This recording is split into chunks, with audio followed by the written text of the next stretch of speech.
খাইতাছে মাখন।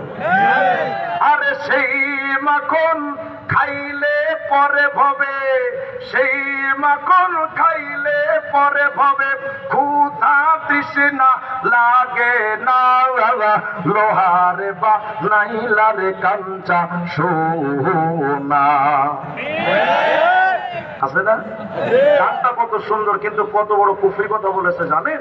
বলে তুমি পীরের বাবা বাবা জিকির করো তো দই ছাড়া মাখন খেতে পারবা। মানে যদি কেউ পীরের গুরু ভজন করে তাহলে সে শরীয়ত ছাড়া মারেফত পাবে।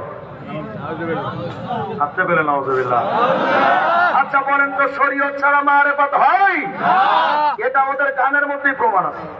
ওরা ভাই দই ছাড়া দুধ ছাড়া মাখন খেতে পারবা, দই ছাড়া মাখন খেতে পারবা। আমি জানতে চাই যে মাখনের মধ্যে দুধ আর দই থাকে না, ওটা আসল না ভেজাল?